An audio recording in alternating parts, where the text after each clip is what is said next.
Sa pool sa CCTV ang aktwal na pananambang sa isang babae na pinagsasaksak ng 11 beses. Mabilis naman itong naresolba ng mga pulis. Yan ang ulat ni Benji Dorango.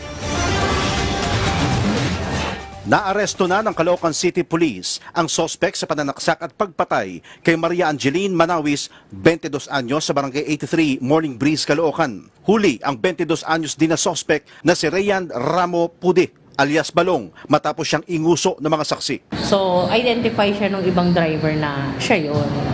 Sabing gano'n. Si Balong yun, sabi niya. Bakit kilala ba siya ng mga tricycle? Kasi nagda-drive din yun ng tricycle yung lalaki. Bukod sa mga saksi, nahagip din ng CCTV camera ang pamamaslang. Nangyari ito alas 7:17 ng gabi sa kanto ng Loreto at Guadalupe Street. Habang tila may kausap sa telepono, isang lalaking nakahood ang lumapit, sabay unday ng 5 saksak sa biktima. Hindi pa nakontento, binalikan pa siya ng lalaki, umunday pa ng 6 na saksak sa kadali-daling tumakas. Ibang klase yung pag-iisip siguro.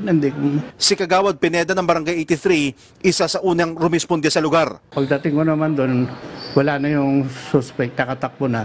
Tumakbo pa lang suspect, tumawid sa southbound lane ng EDSA at di na nakita pa. Selos ang sinasabing nagudyok sa suspect para paulit-ulit niyang saksakin ng kitchen knife ang biktima. 11 butas sa iba't ibang bahagi ng katawan ng tinamo ng biktima, patay na nang dumating sa ospital. Sa panayam ng media sa ina ni Maria Angeline, magkahalong hinagpis at galit ang kanyang nararamdaman sa sinapit ng anak.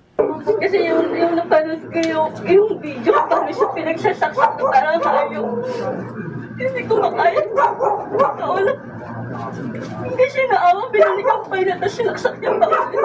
Nitong Sabado lang, nakapagpa-blatter pa ang biktima sa barangay. Nirereklamo niya ang pagnanakaw ng kanyang ka-live-in partner. Malalim na rin ang away ng dalawa, base na rin sa kwento ng suspect. Kailan ba nagsimula magkahinala na may lalaki yung live-in partner? Yung Friday lang po. Ano, kutob o ano? Kutob lang din yun, sir, pero nung pinanong ko kung may text na siya. Eh din nung nakuha ko yung cellphone niya, doon nakita. Mas lumala pang away noong Sabado nang mauwi sa paglak sa bahay ng biktima na nasaksihan pa mismo ng opisyal ng barangay. Kulang na nagtatalo sila, nag-aaway.